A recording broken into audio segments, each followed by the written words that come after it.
Good evening, Newark family, and welcome back once again to our Friday Night with Friends. It is August 21st, 2020, and we are so excited to be back once again, and we are live tonight. Hopefully you are tuning in, and Meg can go ahead and turn her camera on and come and join me. And this evening, look at this, you're seeing double. We have a special guest. Both of them can take themselves off of mute. I see they're still on mute. I'm going to get out of the way. Let your eyes adjust to what's actually before you, and we're going to let Meg introduce this extra special guest. Thank you. Hi, good evening, everybody. Thanks for joining us tonight. My sister has a joke, but I'm going to steal it, or a funny comment. She mentioned earlier, I'm going to tell everybody not to think that they need to get their eyes checked, or you're having a stroke or something. You're not seeing double, no blurry double vision here, just my sister and I.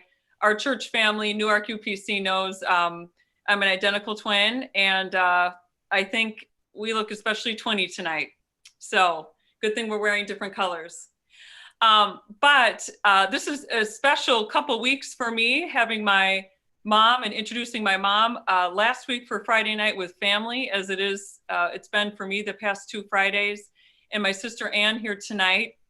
It just so happened with our scheduling that this is how it worked out. So lucky me.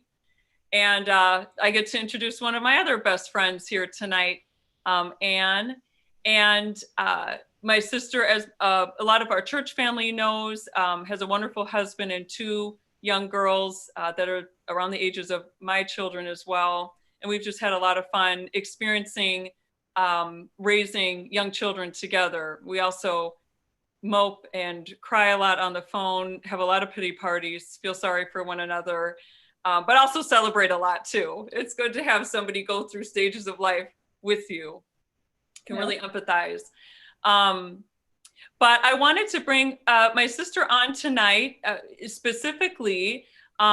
She is trained and has a degree in occupational therapy assistant, and she's going to tell you a little bit how she got to that part of her journey, how God led her to this occupation.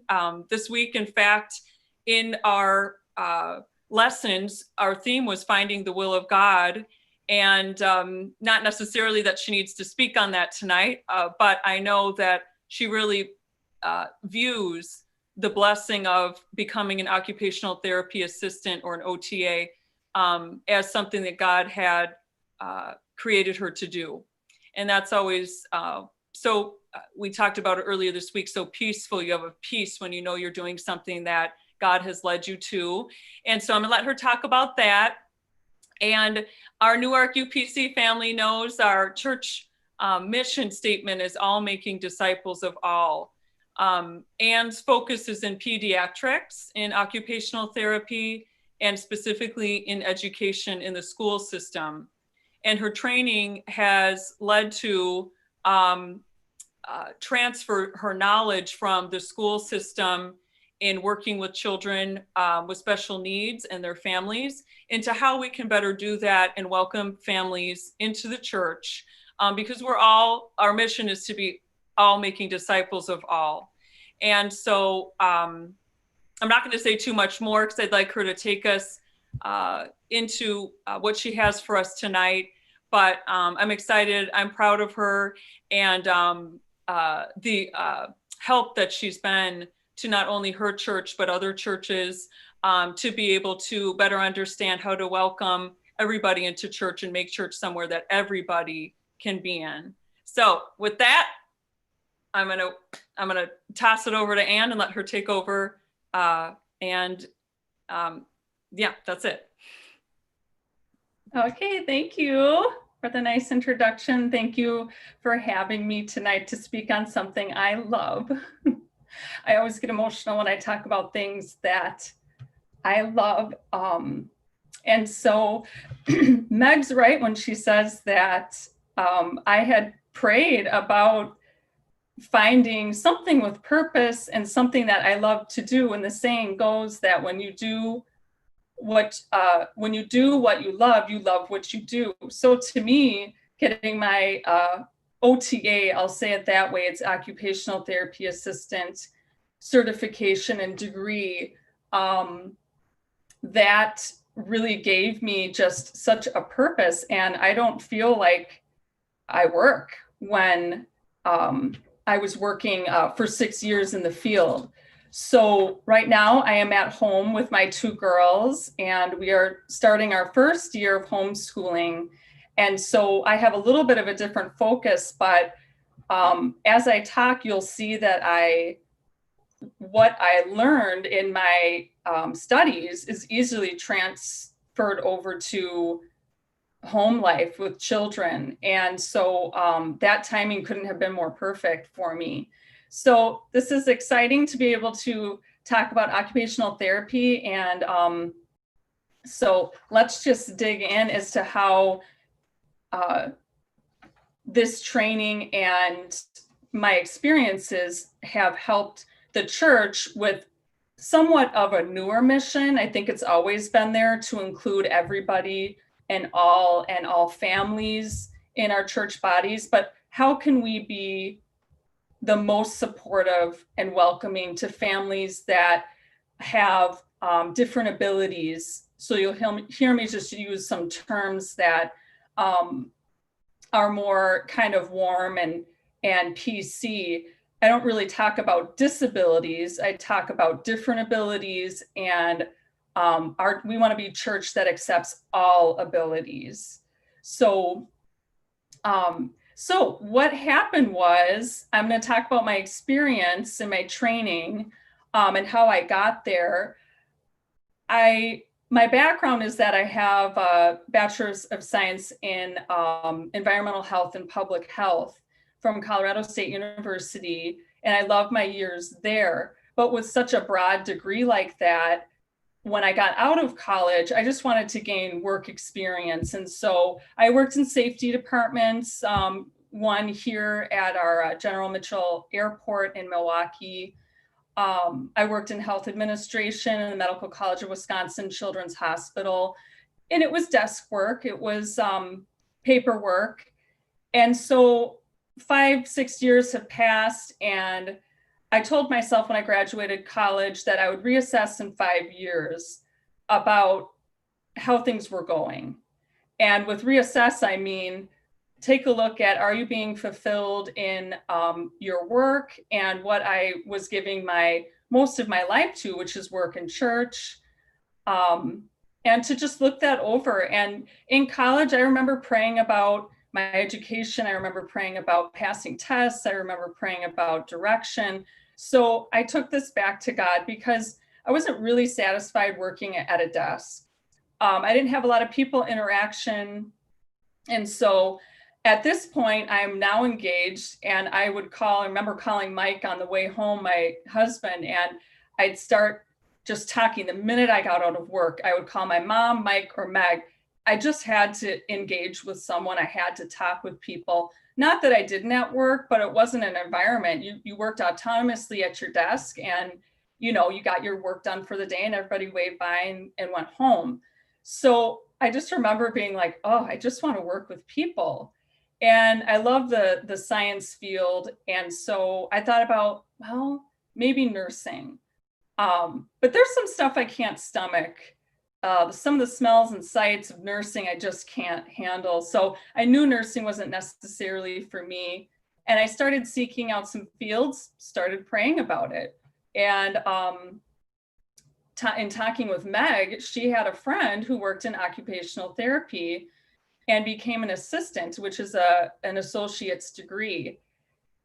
She started talking to me about what her friend would do. Her friend would go to nursing homes and go work in the rehabilitation centers where residents and patients would get the physical exercise, the physical engagement, strengthening to get back to doing what they wanted to do. And so I thought, well, that kind of sounds good. You're working with people. It's not messy nurse work necessarily. And I liked the idea of rehabilitation, starting at a point with someone and building them up to be greater than where they were. And so I prayed for that open door. I remember telling Mike, we were planning our wedding. Money was going toward the wedding. We were saving, and I was working in my current job. And I said, I think I want to go back to school. And, Mike's like, what, well, let's pray for an open door. Finances have to be okay. We're planning on getting married. We're going through this big change. And the doors were wide open. I got a spot right away at MATC, which is Milwaukee Area Technical College. They offered an occupational therapy assistant program, and it's really well known in this area, really spoken well of. So I got in, accomplished that. I loved it, every minute of it. And I'm going to tell you what occupational therapy is. The motto is of the Occupational Therapy Association is living life to its fullest. That's helping people across the lifespan to do things, to do their jobs, your daily occupation, your chores, your employed job, child care, taking care of your children, reading, writing, working on computers. So to rehabilitate people who have been injured, maybe have a health diagnosis like cancer, and you have to find a new normal. How can you adapt to your new normal? How can you make accommodations to your living environment to live a good quality of life? That's the focus of occupational therapy. If you have a disability or different ability, how can you live in this life around typical people? And so occupational therapy promotes health from more of a holistic point of view. We do not diagnose, we do not prescribe medication. That's all done through what would be your doctors and things. So as an occupational therapy assistant, how does that differ from an occupational therapist? Well, in your salary, it's about $55,000. But it's also different because occupational therapists go through a master's level program and now are actually being encouraged to receive their doctorate, similar to physical therapists. An occupational therapy assistant is much like a doctor-nurse relationship, where an assistant does the treatment plan and goes along with the plan that the doctor, and in my case, the occupational therapist has set in place.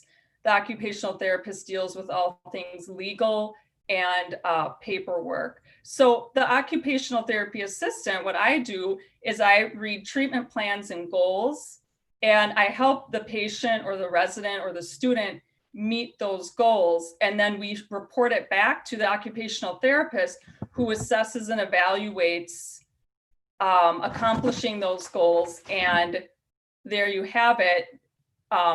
You're the one who's engaging as an assistant with the individual every single day.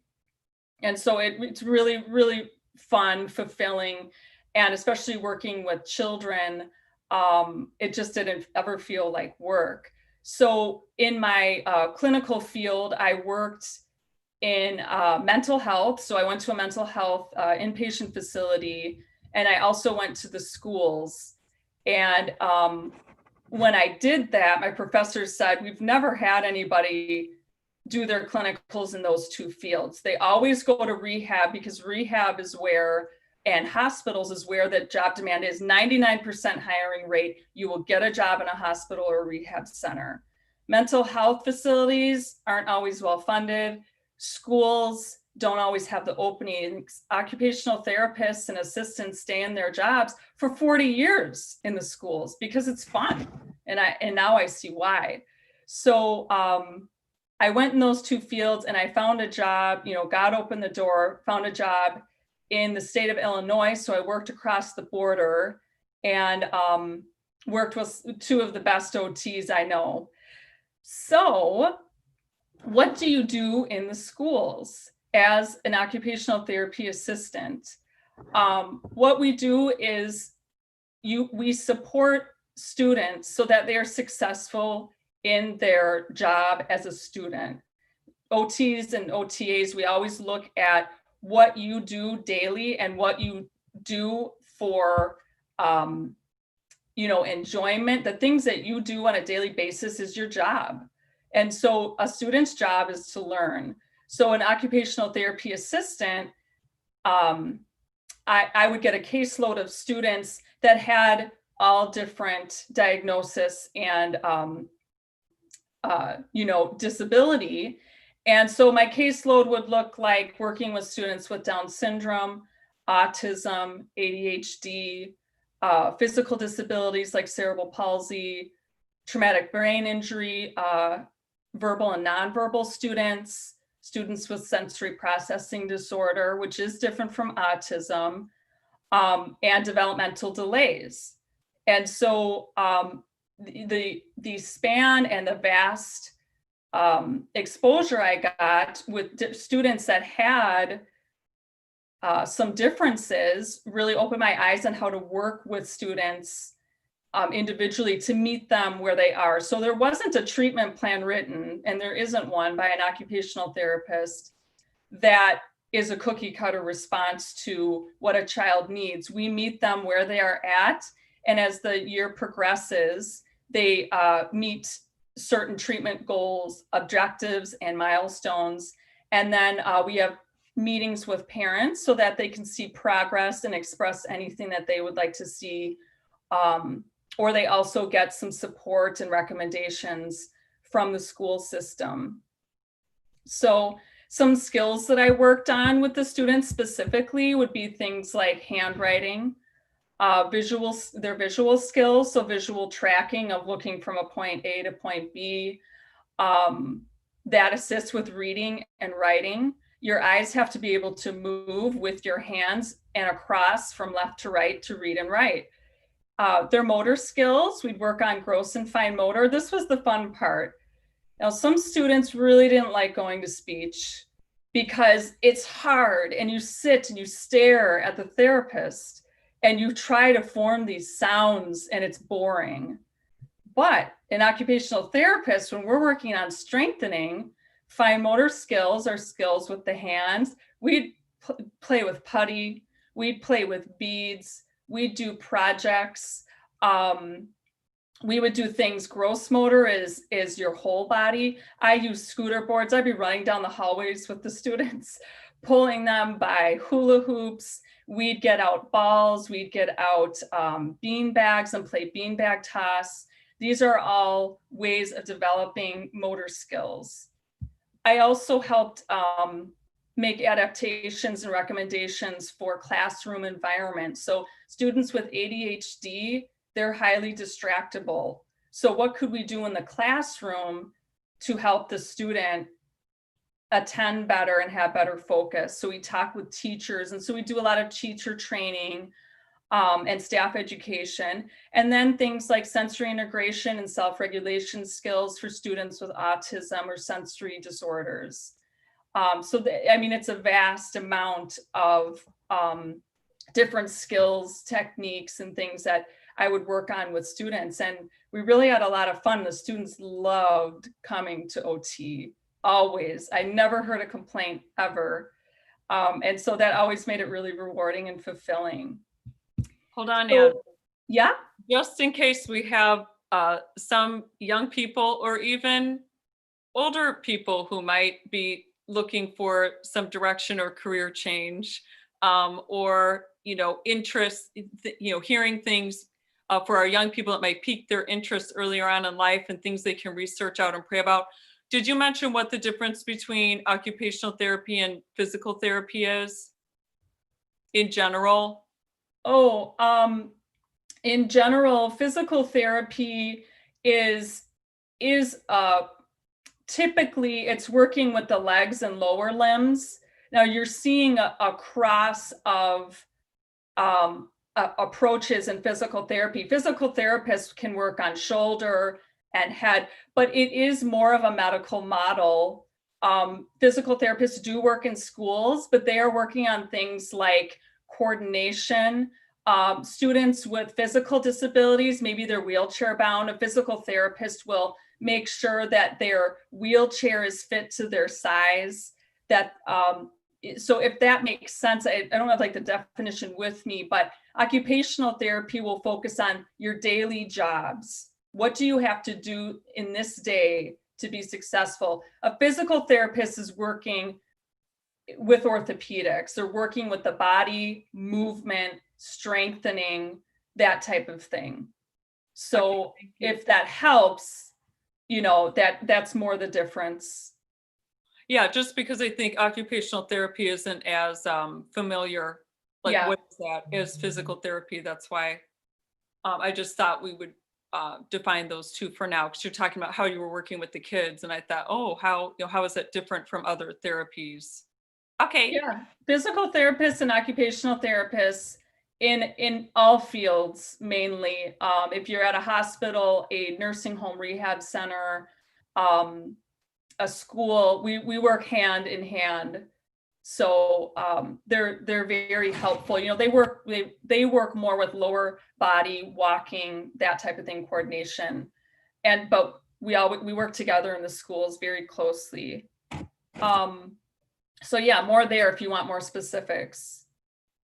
And so right now the movement in schools nationwide, worldwide, which matches the movement in our church organization through the UPCI, is that we want children of different abilities to be integrated, and it's called inclusion, to be included in everything that everyone else is doing. So even when I grew up in school, we had a special education department, and the special education students stayed in a classroom with the same teachers, and they were segregated from the general education class. We'd meet up, I'd see some of my peers in gym class and art. That's typically where we would see our special education students with us. Now the movement is inclusion. What percentage of the day can students with disabilities or different abilities be included in the classroom and also be deemed successful for them? There are some times that a student is better one-on-one or a smaller classroom in a special education class, and that student would go specifically and work with a special education teacher who is specialized and trained to meet their needs at their academic learning level.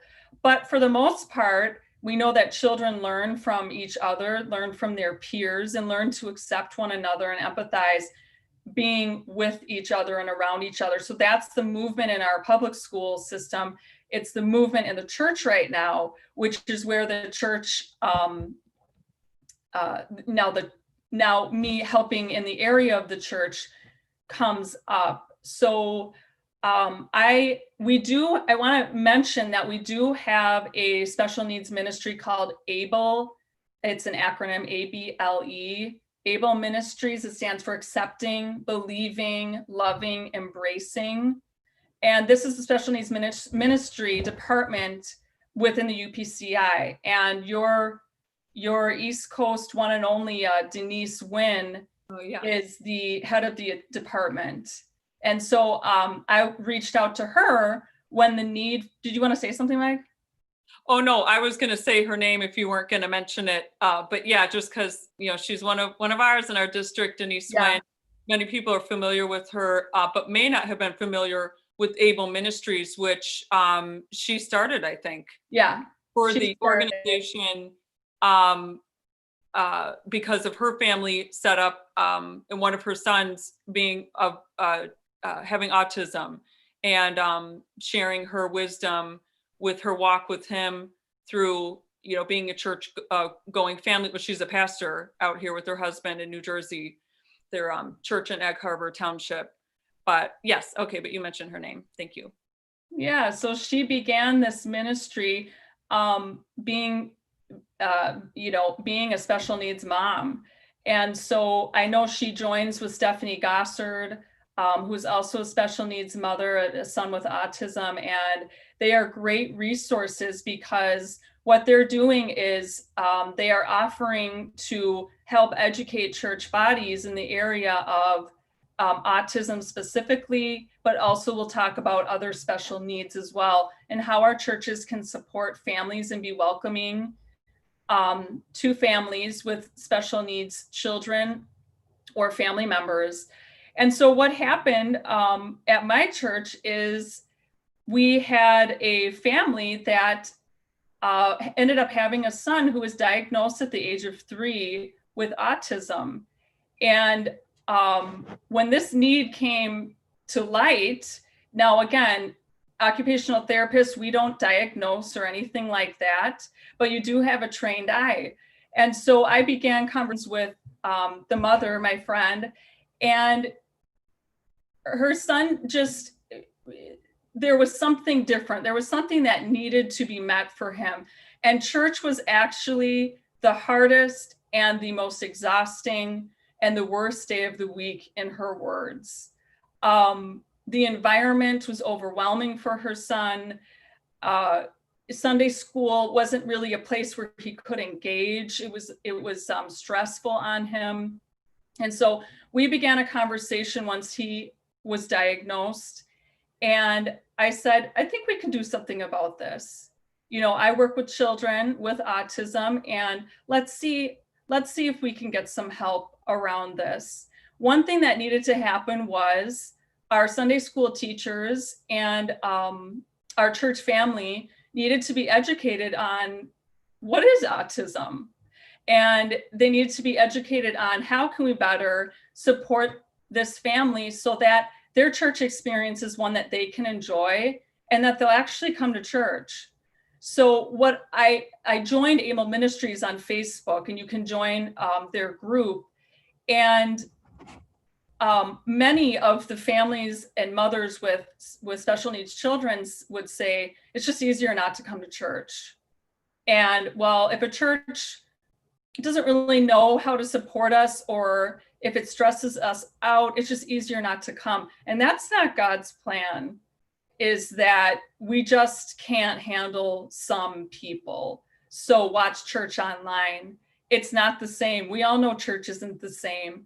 And a lot of these families, that engagement with others is what they need. And so what we did was, I worked with Denise Wynn and Stephanie Gossard through Able Ministries. We got a training put together, and we put that training out to the church, to where we could educate the teachers on what does our little friend need. He's a toddler at the time. What does he need so that he doesn't run, so that the music doesn't necessarily hurt his ears, so that the lights aren't too bright for him? And so you may have some questions, why does that matter? And maybe we can talk about that. But children with autism tend to be overstimulated by environmental stimuli, what's around us. We actually have 7 senses. So their body's taking in all this information, and the brain is not able to process the information and output it to, the light is too bright, or that sound is too loud. And what happens is the brain basically goes into fight or flight mode. So if you've ever felt anxious, or, you know, that worry where it's like, I need to run, I need to get out of here, I need to change my environment right now. That's what's going on in the brain. It's a fight or flight, and it's very, very uncomfortable. But what can we do to help a child calm and stay, we use the term regulated. So keep the body calm, keep the mind calm.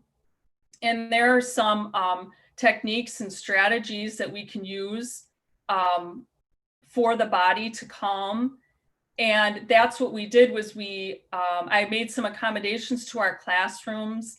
We made sure that teachers knew how to give, pressure into the body to help calm. And so I'm being a little vague here, but it is 6:30. So I don't know if you want to go ahead with questions, or. You can keep talking, and Desi will let us know when there's a question. Okay. And so what we did was, I do have here this is a spiritual, individual, educational. Can you see it? Oh, it's my screen. Your screen. Here, it goes in front of me. Okay. I'm not in Colorado, by the way. I'm in Wisconsin. This is our nice background. But this is a individual education plan. And this is what Denise Wynn had put together for churches to use to interview parents about their child's needs, what causes them to be upset, what causes them to, what's motivating to them, and what kind of things calm them. And so we went through this with the family, and we were able to understand how we could, keep our little toddler friend engaged in the class. And that's our goal. We want the parents to stay engaged in worship service or whatever their responsibilities are at the church. We want them to stay at church, and we want their child to also be able to participate, not just be a warm body in the room. And what was happening was, if our little toddler friend was feeling overwhelmed or anxious, you'd see him cover his ears. You'd see like a grimace on his face. He's obviously uncomfortable, and he'd want to run, which is a typical, it can be a typical characteristic of autism, is running, because it's that fight or flight in the brain saying, escape to a safe place, go, go, go. And children with autism, especially so young as 3, really don't have safety awareness. So they'll run into streets, they'll run into water, they'll run into any open door. There's no awareness to say, stop, there's danger in my way. They'll run into woods. And where our church is located is in like 5 acres of a cornfield and off of a really, really busy road. So safety was a major concern of ours, to make sure that he was even safe in our building. So we even talked to our ushers and said, if you see a child running, if you see our little friend running, grab them. The parents know you can put hands on them, and a safe way to grab a child to stop them from running, bring them back into the classroom, is to grab, underneath the trunk and the arms here and kind of carry up at the bottom. We didn't want pulling and snagging of limbs. We don't want pulling of clothes. Not that people would choose to do that, but we do want to be safe when we're handling children, of course. So we were able to talk to the church as a whole about what autism looks like. And right now, our little guy is a year older, and he has been receiving therapy for a year, one of them being outside occupational therapy, speech therapy as well. And he is making huge progress that really in our toddler class, he's not the issue. Our toddler class includes 2 and 3-year-olds, and those little ones are into more trouble and mischief than our little friend, who's done so well. He follows directions very well. And so we had put things in place like a visual schedule. Children with autism tend to benefit off of pictures. A lot of verbal speaking, talking is too much sensory overload to the ears. And it can be very distracting or alarming or a trigger for a child. So we would use pictures, or you would use a short explanation, and you'd say, friend, color this, color that. Not, I would like you to pick up your crayon, color the Joseph's, picture, and use 3 colors while you color. That's too much verbal overload, too much verbal input. So we talk to teachers about short directions, but that we want him at the table. We want him with his peers.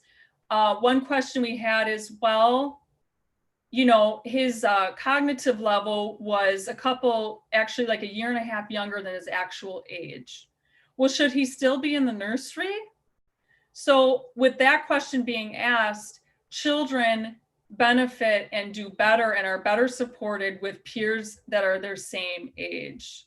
So just because there is a delay doesn't mean that they should be treated as such. And so we talked about talking to him, talking to our little friend with the same words that you talk with to another child in his class. And so we just we've been able to come around the family, and what you do with these individual education plans, this is based off of the school model, is you review these over the next year or within 2 years, and you see the child's growth, and you see what more the church, in this example, what more the church can do to better support the our little church member in the class. And so because he's doing so well, we've seen some support go away because he's progressing and able to be more independent in our class. And so one thing that remains the same is worship service can be overwhelming as far as visually and the sound with the loud music and lots of movement. We're very expressive worshipers. And so the recommendation was that we have a nursery, and we have a nursery with a TV. And during worship, our my friend, our little guy's mom, we recommended that she would go into the nursery just for worship, keep him in there with the lights down, start off his morning calm to what speaks to his sensory system, and then we'd move him into the class with his friends. So too many transitions, too much change of environment can also be a trigger. Routine is very important with children in general. Children like to know what to expect.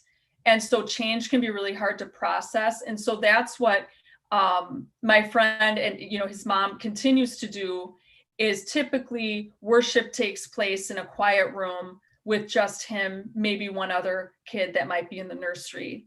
Then he can move into church. Then he can move into his Sunday school class. So. All right. I didn't want to cut you off. You're actually dancing all around. We've got multiple questions that have come in. I'd say 75% of them, I'm going to lump them into one high overarching question, and you can kind of take a stab at answering this. And as you say this, we've got many people in our congregation listening to you and thinking about it, going, okay, I hear you. You got a valid point. So what can we, actually, I'll break it into two questions. What can we as a church family do to make other families that have children with these different abilities feel welcome in our church? That's the first part. And secondly, specifically say like a Sunday school program, what can a Sunday school program do to help create an environment that's welcoming for these children? So what can we do to reach out to families, and in our Sunday school programs, what can we do to make an environment that's helpful for these kind of children? Well, I think the first thing is to make all families feel welcome. You have to know that you have to be made aware that there might be a family looking specifically for a special needs ministry. We've had families at our church with children with different needs over the years, but no one's really voiced it. And so as much as I helped initiate this special needs ministry, my friend, the mother and her husband are just as much the, those that begun the ministry with me, because they voiced their concerns about church just not being a place that was a good experience for them anymore.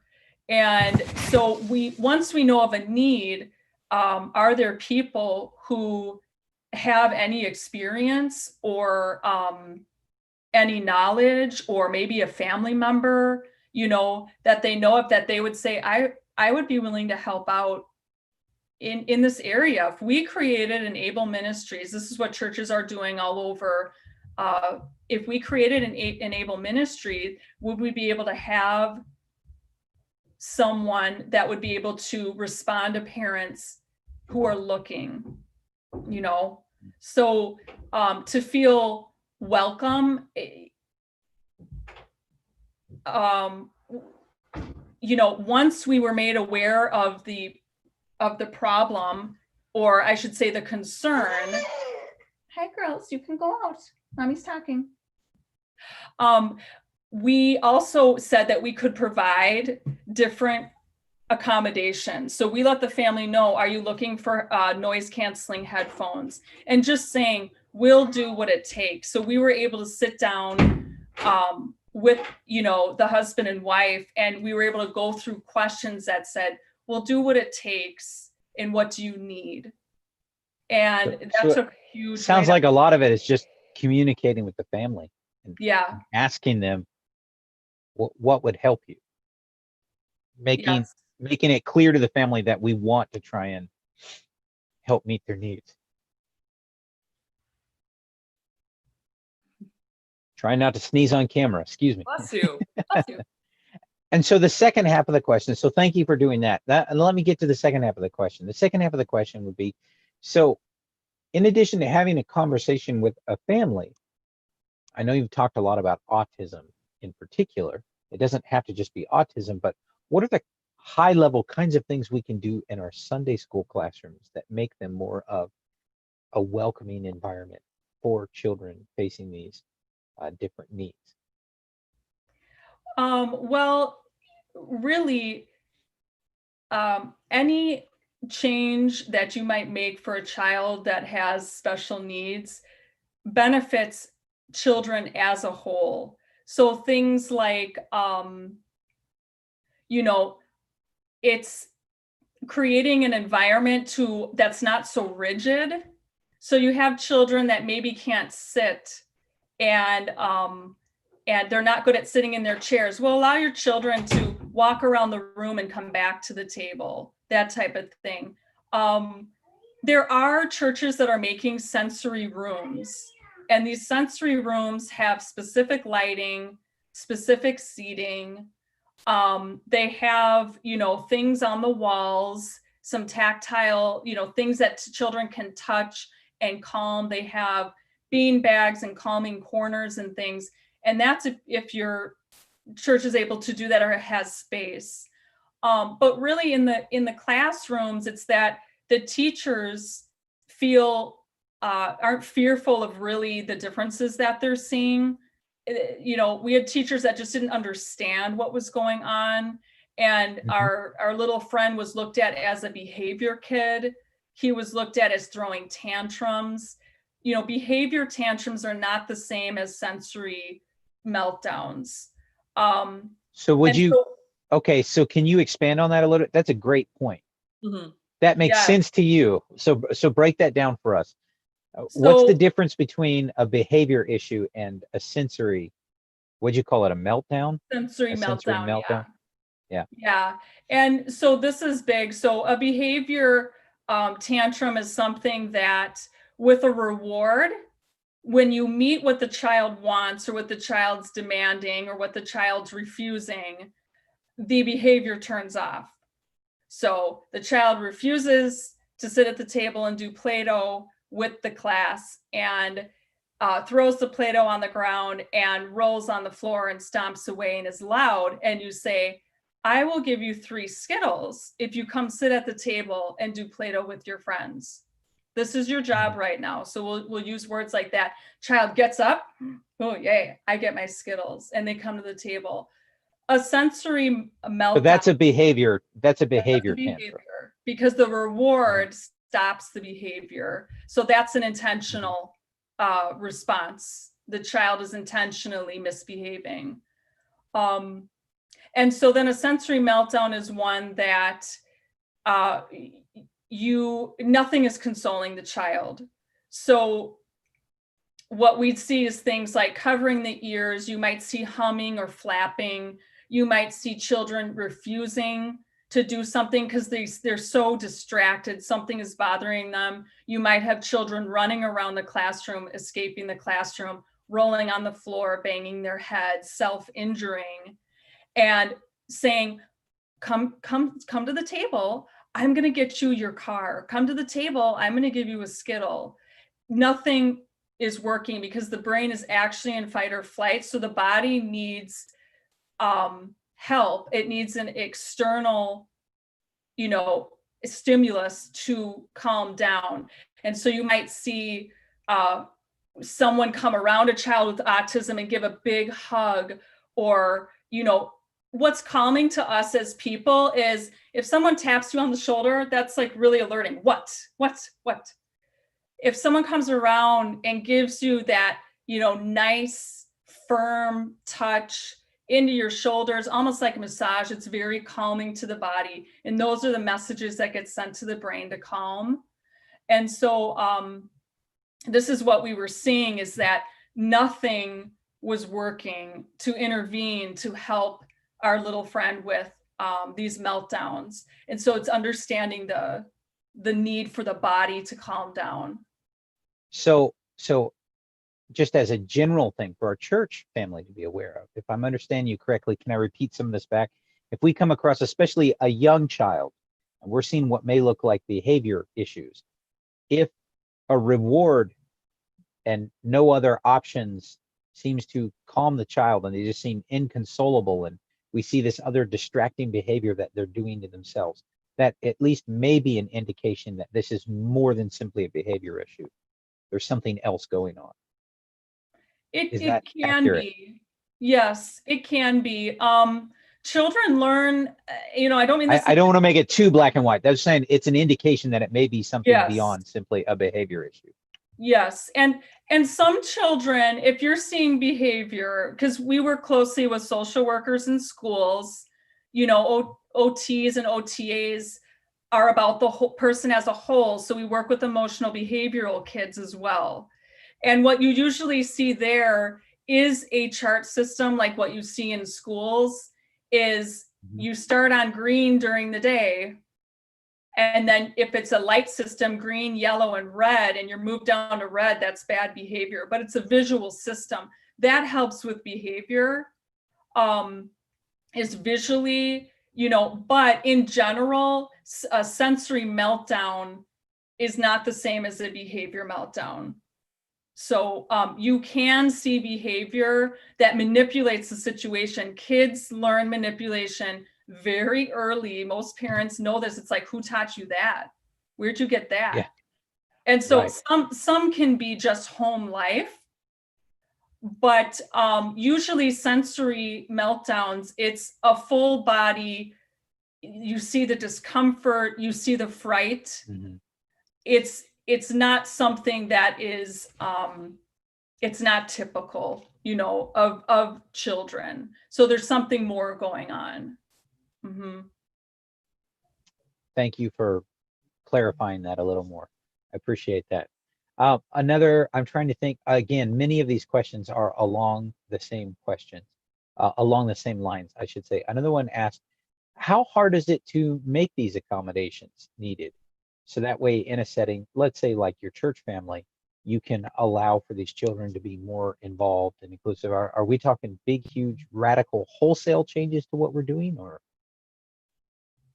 No, OT is Enlighten us very here. low tech, unless you go into assistive technology, which is all computer-based accommodations.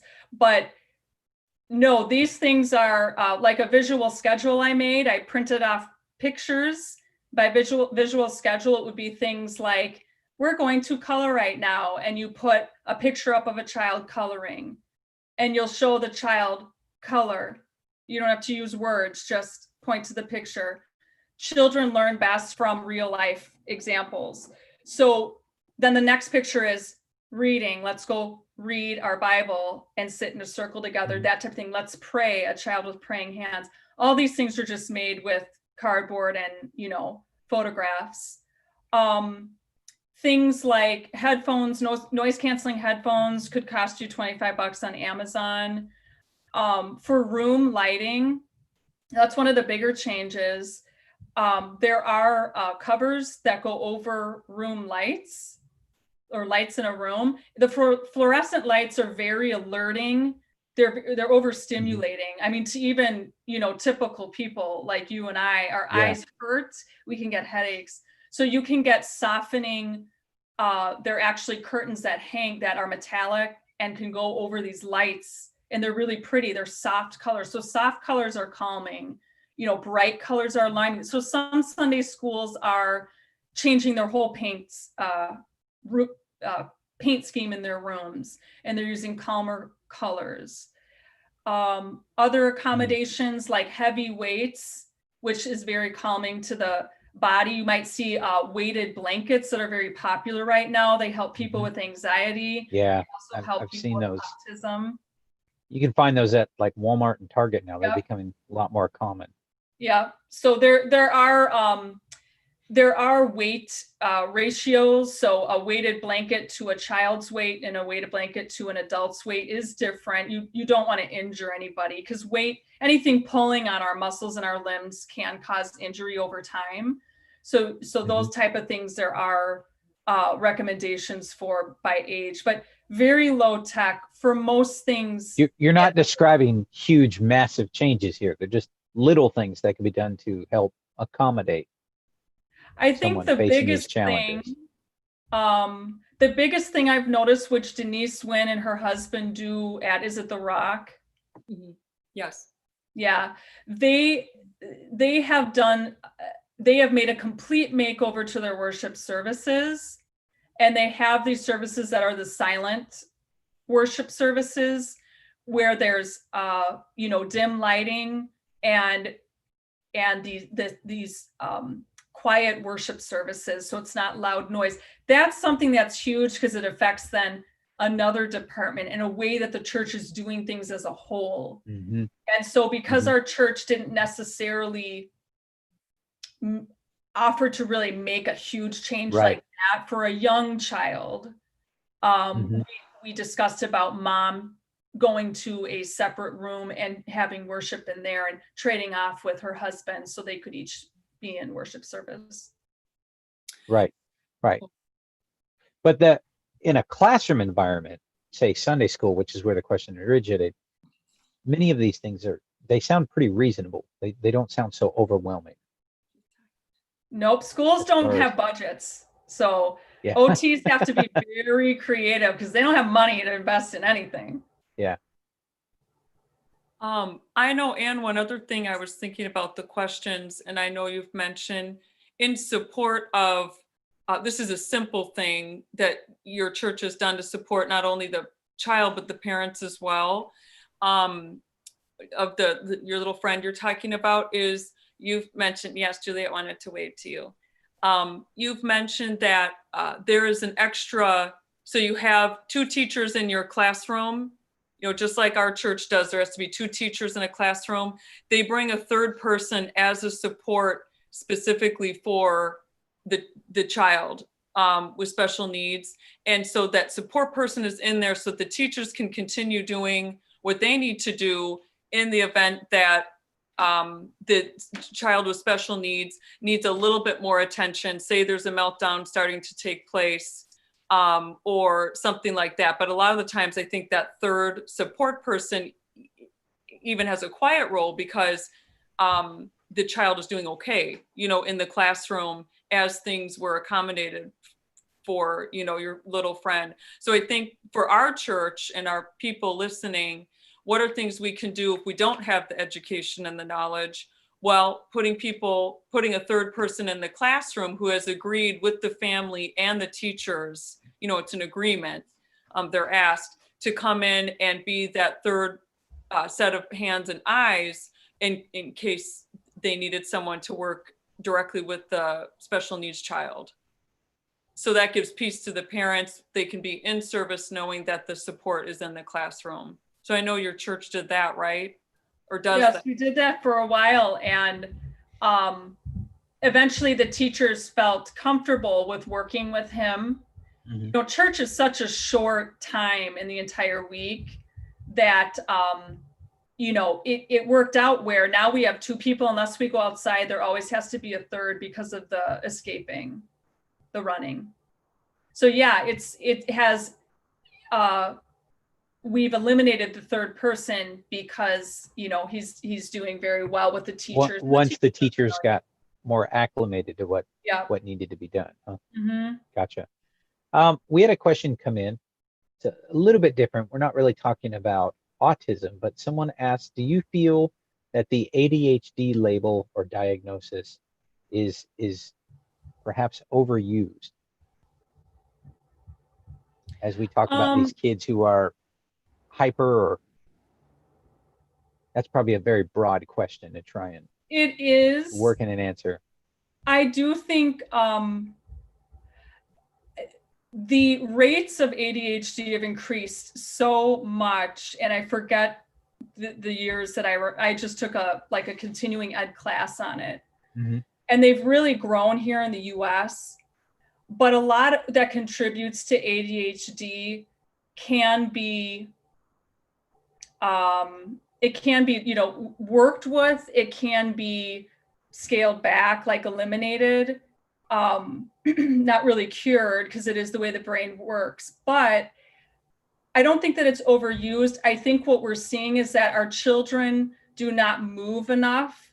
They do not engage their body and their brain enough. So the brain is highly affected and impacted.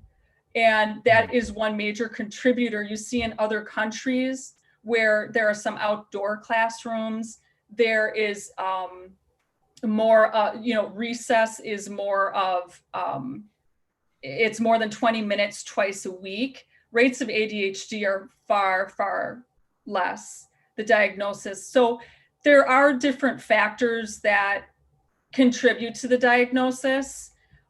Medication is not always the first response, because you can help your body and your brain to function better, more optimally. And that's what we do with students, because in occupational therapy, we didn't see students and give them a pill and send them back to class. We were able to work with students that had ADHD. And a lot of the times you schedule things that are called movement breaks. And I literally would time students to walk through the hallway for 2 minutes, go run in the gym, get a scooter board and run up the stairs 5 times as fast as you can. I'll time you. It's movement. A lot of it is just our culture. It's the way, just being active. Huh? Yeah. So that's a major factor to why we're seeing the rates jump. Thank you for sharing your opinion on that. We're coming to the top of the hour. And so as we do, is it okay? This is not going to surprise you at all, but mixed in with all of these, I also have several twin questions.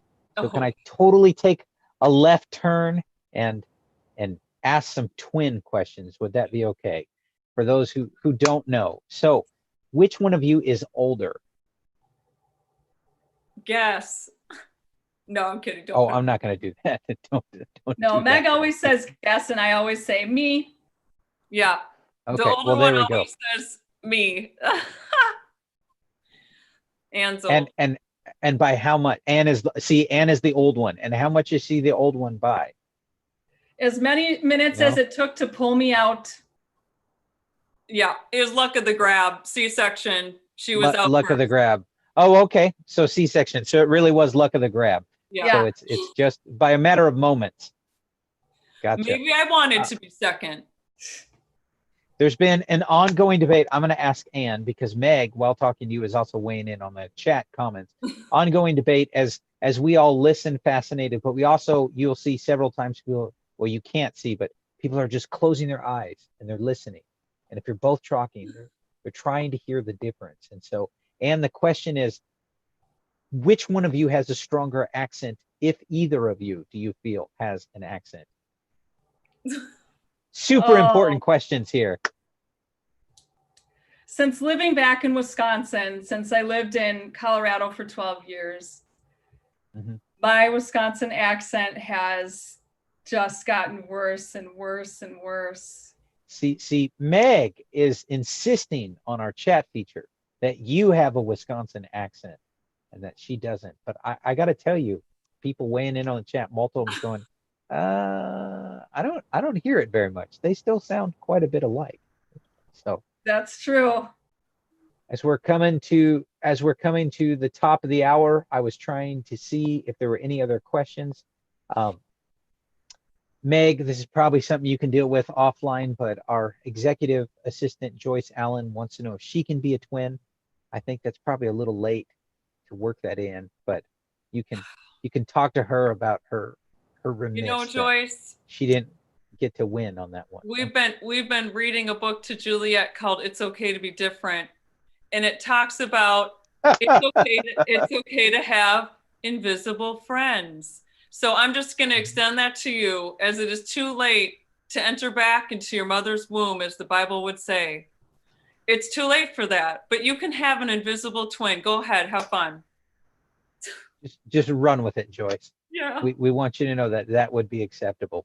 Well, Anne, we've come to the top of the hour. I didn't feed you that many questions because honestly, we got the same question in different formats over and over and over. So you have hit many questions, just kind of hitting it at a high level. I want to thank you for coming on tonight. If nothing else, it's a delight to see the two of you together. But then in addition to that, this topic, just making people aware and making people conscious of that as a church family. You've given us much to think about. We greatly appreciate you coming on. To our church family, thank you so much for tuning in tonight. I hope you were listening, not just staring, but listening, and that you learned something, and it's given you a chance to pause and think. And as we get closer and closer to reconvening our in-person services and going forward in the future, keep your eyes peeled, keep your eyes open. We may have opportunities to create this environment that's welcoming, as we really do try to create an environment where it's all making disciples of all. And so to our church family, thank you for joining. Don't forget to tune in tomorrow night at 7 p.m. as we kick off a new week with a new theme. As always, you can visit our website at newarkupc.info. You can find all kinds of information on that website about joining small groups, prayer requests, baptism requests, and any other information about what we're doing with our digital campus right now. Thank you for joining, and we hope that all of you folks have an excellent evening. Thanks, and good night. Thank you. Good Goodbye. night.